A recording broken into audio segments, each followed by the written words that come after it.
Shalom, terima kasih atas waktu dan kesempatan yang diberikan. Kami dari kelompok 4 akan mempresentasikan hasil kerja kami tentang kajian persepsi investor terhadap pasar saham. Sebelumnya, kami memperkenalkan nama-nama kelompok. Yang pertama, Agustina G. Faimnasi. Kedua, Bernardo Seralino Kada. Ketiga, Maria Inakolin. Keempat, Marlin Cetiro. 5, Maria Carmelita Meo. 6, Linda Yanti Pidu. 7, Magdalena Indrawati Bani. 8, Pumbulapung Munjunau. Di sini saya akan menjelaskan yang pertama permasalahan penelitian. Banyak investor masih khawatir untuk berinvestasi di pasar saham saat ini.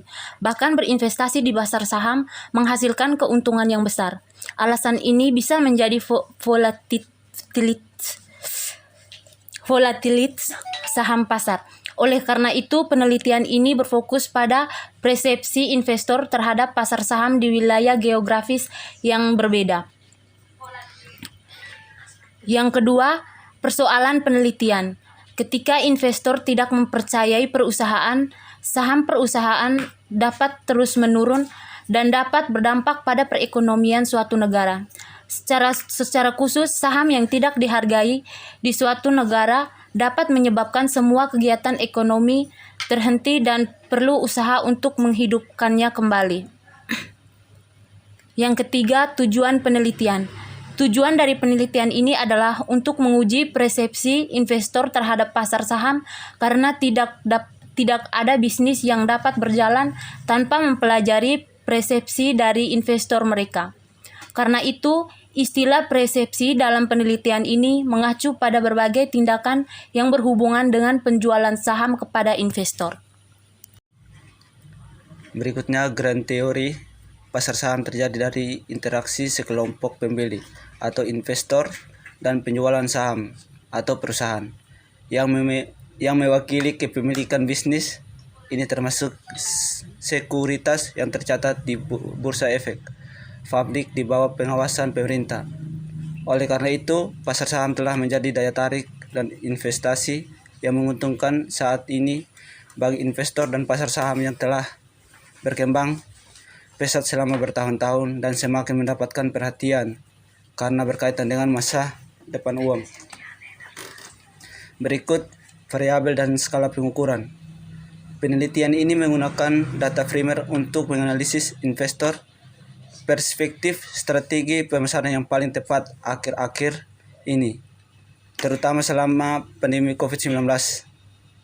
Secara bersamaan, data sekunder juga telah digunakan dalam penelitian ini, seperti penelitian-penelitian sebelumnya, artikel jurnal, buku-buku yang dikumpulkan terkait informasi tentang jenis pasar saham dan reaksi investor terhadap pasar saham di Asia. Berikut populasi penelitian. Keterbatasan dan studi maju dalam penelitian ini, ukuran sampel dari 3 negara yang dipilih tidak cukup untuk mewakili populasi. Yang berikut sampel dan teknik sampling. Oleh karena itu, disarankan agar peneliti selanjutnya dapat memasukkan lebih besar ukuran sampel untuk mencapai sampel yang andal dan valid untuk mengenerasi hasil ke populasi.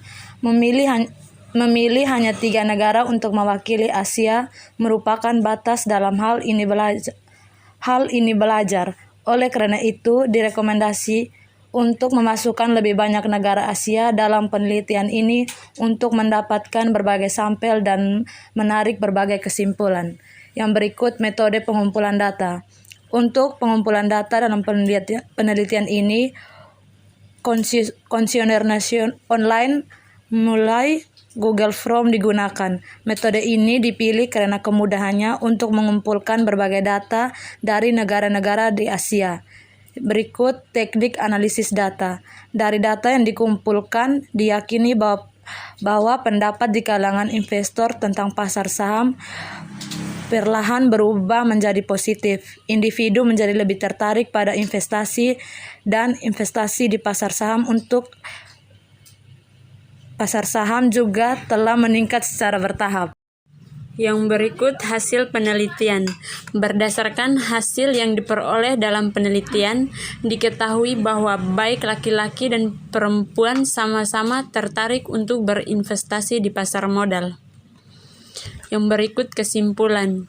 Kesimpulan dalam penelitian ini, responden dari negara yang berbeda yaitu Malaysia, Indonesia, dan India direkrut untuk mempelajari persepsi mereka terhadap investasi di pasar saham. Berdasarkan hasil yang diperoleh dalam penelitian, diketahui bahwa baik laki-laki dan perempuan sama-sama tertarik untuk berinvestasi di pasar modal. Dari segi usia, diyakini lebih muda generasi 21 sampai 35 tahun lebih memilih berinvestasi di pasar saham daripada menabung di bank.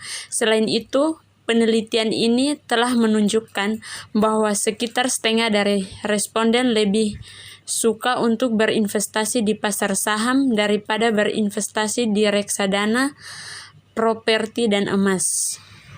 Yang berikut keterbatasan penelitian. Beberapa dari mereka yang merasa itu berisiko untuk berinvestasi karena beberapa fluktuasi tak terduga di pasar saham. Sementara itu, kurangnya informasi menjadi alasan lain bagi sebagian orang untuk ragu-ragu dalam berinvestasi saham. Orang-orang ini menganggap pasar saham adalah investasi yang berisiko pilihan, sementara memiliki sedikit usaha untuk memahami dunia investasi. Yang berikut penemuan masa depan.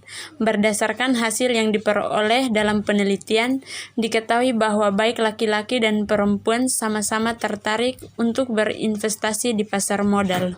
Pertama, permasalahan penelitian. Bagaimana kebijakan pemerintah daerah terkait pengelolaan wisata Instagramable diatur dan dilaksanakan oleh 2 kabupaten yang memiliki destinasi wisata Instagramable, yaitu Karanganyar dan Sleman. Kedua, persoalan penelitian. Destinasi wisata yang Instagramable terkadang memunculkan kondisi yang mengabaikan aspek pengelolaan lingkungan yang berkelanjutan.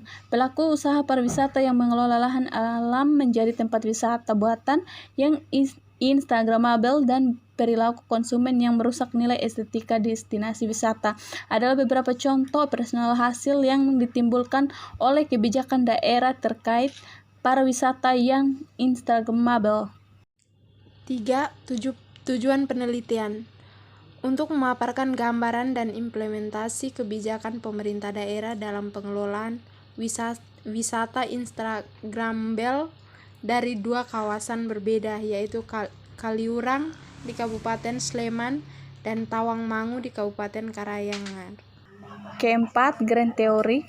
Pengembangan pariwisata menggunakan media sosial atau pembuat kebijakan menyukai pariwisata Instagramable karena efeknya pada citra destinasi, perkembangan sosial dan infrastruktur dan manfaat ekonomi. Tulisan ini bertujuan untuk memaparkan gambaran dan implementasi kebijakan pemerintah daerah dalam pengelolaan wisata Instagramable dari 2 kawasan berbeda, yaitu Kaliurang dan di Kabupaten Sleman dan di Tawangmangu di Kabupaten Karanganyar. Data dalam kebijakan pengembangan pariwisata daerah, rencana tata ruang, dan penggunaan lahan di daerah tujuan wisata dianalisis dengan menggunakan metode deskriptif kualitatif, statistik deskriptif, dan analisis kebijakan. Yang berikutnya, variabel dan skala pengukuran.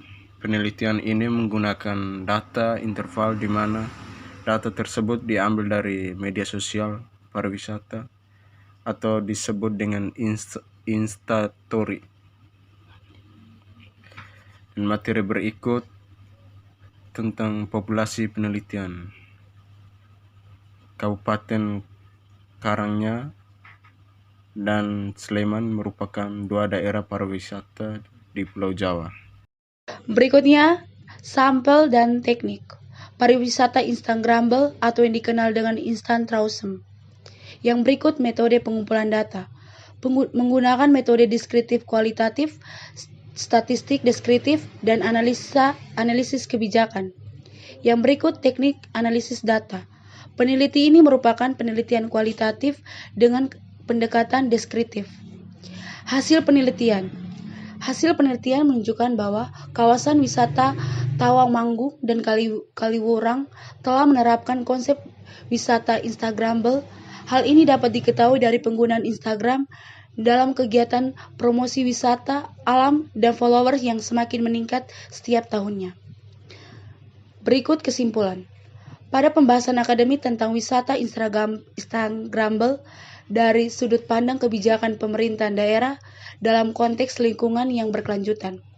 Dua wilayah dipilih sebagai sampel dengan beberapa pertimbangan seperti memiliki destinasi wisata yang Instagramable dan berbasis alam, letak geografis yang berada tidak terlalu jauh, dan perbedaan kecenderungan kebijakan pemerintah daerah dalam mengolah kawasan wisata yang Instagramable.